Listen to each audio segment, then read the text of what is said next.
Guys, today we're going to talk about human resource, which is chapter 2 of business studies in grade 12.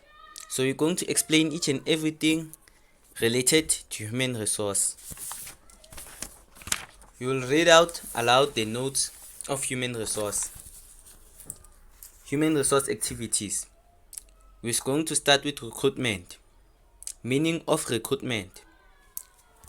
Recruitment is a process used by business to identify vacancies in the business and attract suitable candidates for it. It aims at finding candidates who have the necessary knowledge, experience, qualification to fill the vacancy. Recruitment procedure. The human resource manager should evaluate the job, prepare a job analysis that includes the job specification or job description in order to identify recruitment needs. The human resource manager (HRM) should prepare the job description in order to identify recruitment needs. Human resource manager should indicate the job specification, description, key performance areas to attract suitable candidates. Choose the method of recruitment. That means they must choose the method of recruitment. Is either internal, external, applicant, candidate to reach the target that is suitable to applicants and candidates. Vacancies can be internal, advertised via internal email, word of mouth, posters, staff notices.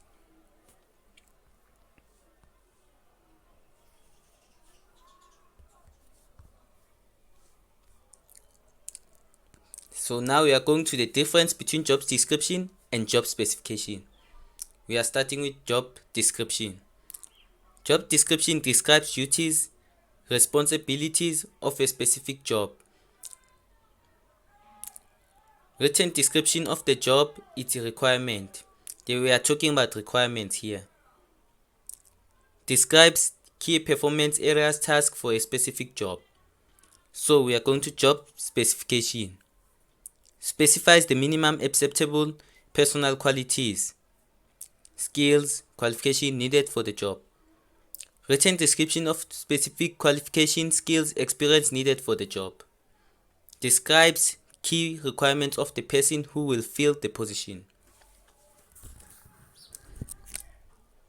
Types or methods of recruitment: internal recruitment and external recruitment.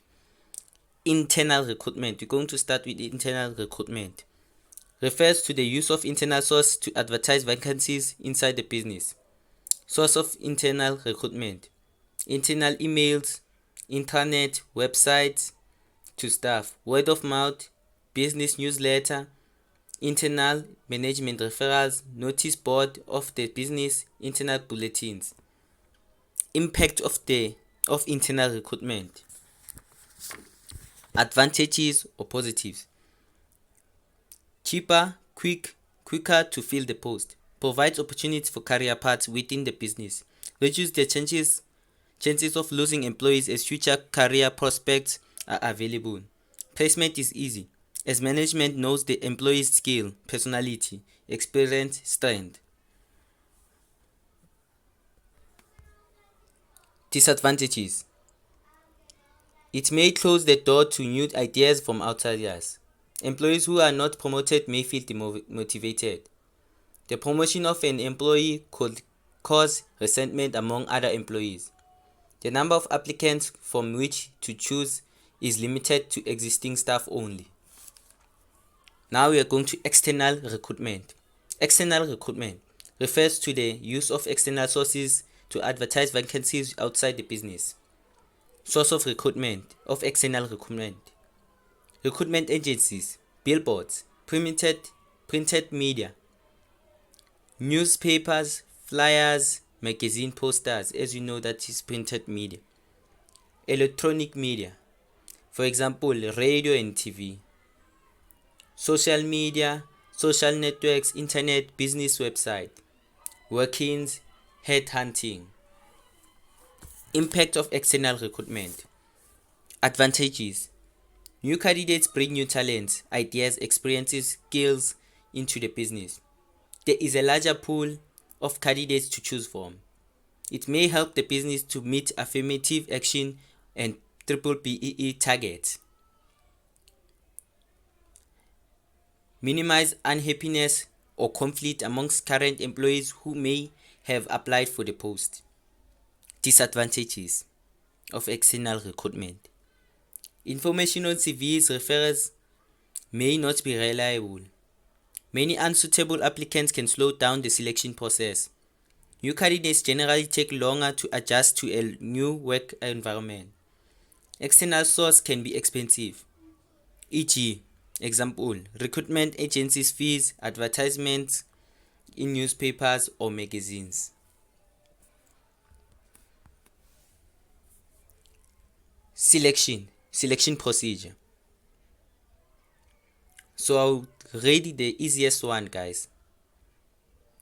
Receive documentation, e.g., application forms, and sort it according to criteria of the job.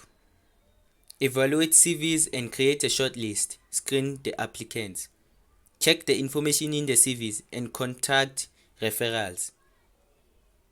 Conduct interviews with shortlisted candidates. Offer employment in writing to the selected candidates. Screening as part of the selection procedure. Check the applicant's documents against the requirements of the job. Candidates who meet the minimum requirements are separated from others. Do background, credit, referrals checks of the applicants who qualify for the job.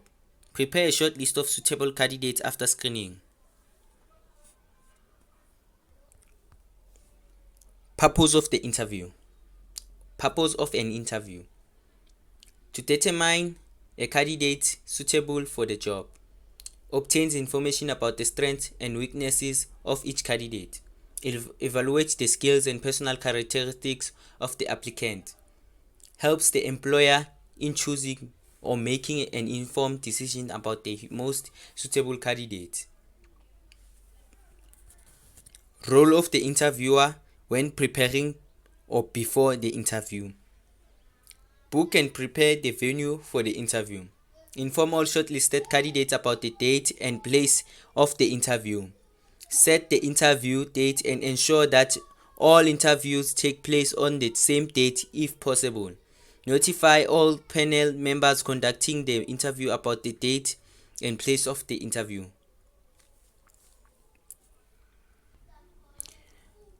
Role of the interviewer or interviewee during the interview. Role of the interviewer during the interview. Allocate the same amount of time to each candidate. Introduce members of interviewing panel to each candidate. Make the interviewee feel at ease. Explain the purpose of the interview to the panel and the interviewee. Role of the interviewee during the interview. Greet the interviewer by name with a solid handshake and a friendly smile. Listen carefully to the questions before responding. Making eye contact and have good posture or body language. Show confidence and have a positive attitude and be assertive. Be exquisitive and show interest in the business. Now we're going to the meaning of the employment contract. We're going to talk about the employment contract. Meaning of an employment contract. Employment contract is an agreement between the employer and the employee and is legally binding. Aspect that should be included in an employment contract. Personal details of the employee, job title or position, job description, e.g., duties, working conditions, job specification, example, formal qualification, willingness to travel, date of employment, hours of work, remuneration, benefits or fringe benefits or perks or allowance, legal requirements of the employment contract. The employer and employee must both sign the contract. The employer and employee must agree to any changes to the contract. No party must be unilaterally change aspects of the employment contract. The remuneration package, including benefits, must be clearly indicated. It may not contain any requirements that are in conflict with the BCEA. Reasons for terminating an employment contract. The employer may dismiss an employee for valid reasons, e.g. unsatisfactory job performance or misconduct. Employer may no longer have work for redundant of employees, cannot fulfill their contracts. The employer may retrench some employees due to insolvency. Employees decided to leave and resign voluntarily. Now we are talking about induction. Meaning of induction. New employees are familiarized with their new physical work environment, organizational culture, products and service. Purpose of induction. Introduce new employees to management, colleagues, to establish a relationship with fellow colleagues at different levels. Give new employees a tour or information about the layout of the building. Make new employees feel welcome by introducing them to their physical workspace. Improve skills through in-service training. Familiarize new employees with the organizational structure or their supervisors.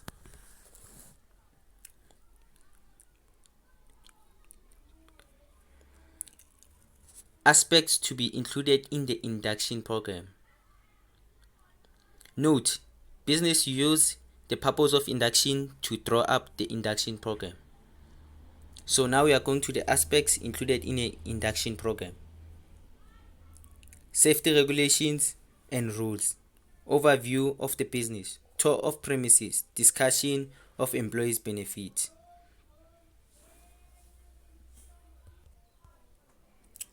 Discussion of employment contract and conditions of the service. Benefits of induction. Increases quality of performance or productivity. Allows new employees to settle in quickly and work effectively. Ensures that new employees understand rules and restrictions in the business. New employees may establish relationships with fellow employees at different levels. Employees will be familiar with organizational structure, who are their supervisors in low levels. Meaning of placement. We are going to talk about placement now. Meaning of placement. Selected candidates are placed where they will function optimally and add value to the business. A specific job is assigned to the selected candidate. The qualifications or skills or personality of the selected candidate is matched with the requirements of the job. Placement procedure. Employer should outline specific responsibility or expectation of the employee new position.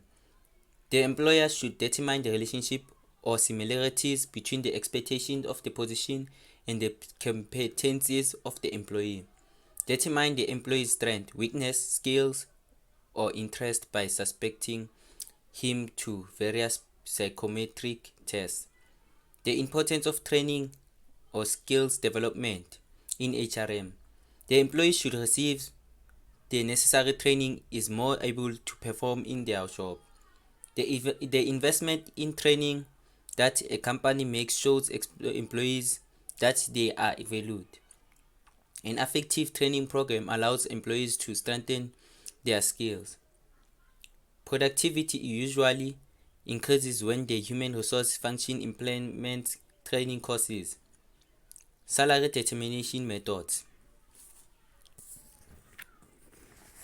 Distinction between piecemeal and time-related salary determination. Piecemeal.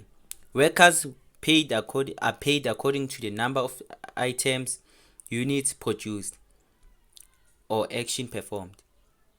Time-related. Workers are paid for the amount of time they spend at work on a task.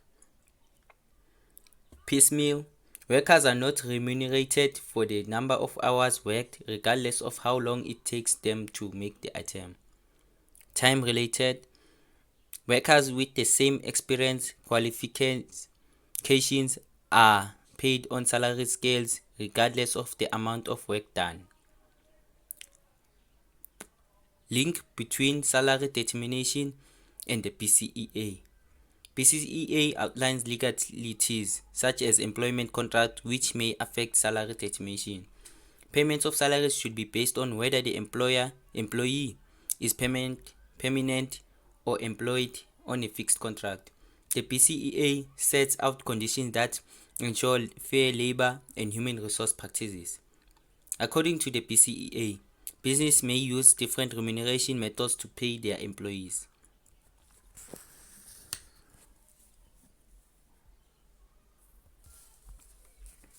Fringe benefits.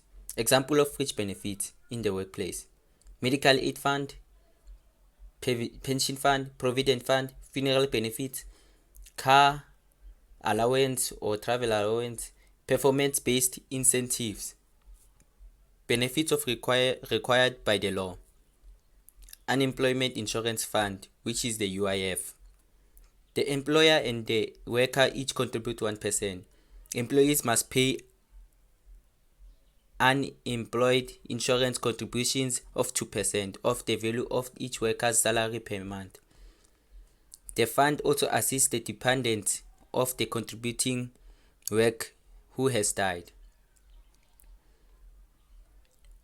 The fund offers short-term financial assistance to workers when they become unemployed or are unable to work due to illness, maternity, or adoption leave. Impact of fringe benefits on businesses. Advantages: improves productivity, resulting in higher profitability. Attractive fringe benefit packages may result in higher employee retention, employee turnover.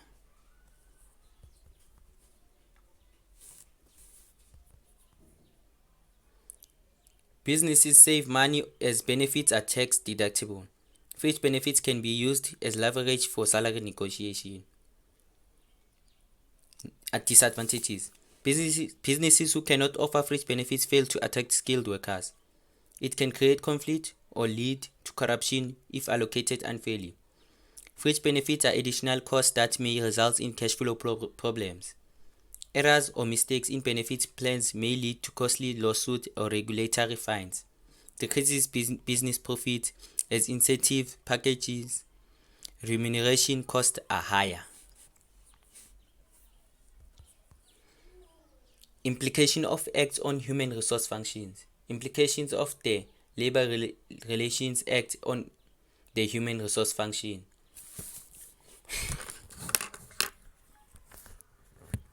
Promotes resolution of labor disputes. Promotes the rights of employees and employers as outlined in the Constitution. Advances economic development, social justice, labor peace. Provides for unresolved disputes to be referred to labor courts or labor appeal courts. Promotes elderly negotiations and employee participation in decision making in the workplace. Implications of the Employment Equity Act on the human resource function. Equal pay for work of equal value. Ensure that affirmative action promotes diversity in the workplace. The human resource manager must promote or provide equal opportunities in the workplace. Train designated groups through skills development programs. Implication of the Skills Development Act (SDA) on human resource functions. Contribute 1% of their salaries bill to the skills development levy. Ensure training in the workplace is formalized, structured. Appoint a full or part-time consultant as skills development facilitator. Assist managers in identifying skills or training needs to help them introduce learnerships. Implication of the Basic Conditions of Employment Act (BCEA) on human resource functions. Workers must receive double if they work during public holidays. They must have a break of 60 minutes after 5 hours of work. Businesses should not employ children under the age of 16. Workers can take up to 6 weeks paid sick leave during a 36-month cycle. So guys, this is it. This is all you need to know. So guys, don't forget to subscribe and watch the other videos that I've released in the past. That's about business studies. If your focus is only business studies, we also have the Kai Beloved audiobook, Kai Beloved summary, and other novel summaries for grade 12s and also grade 11s. And we also summarize poem. Please guys, subscribe and like the video and share the videos.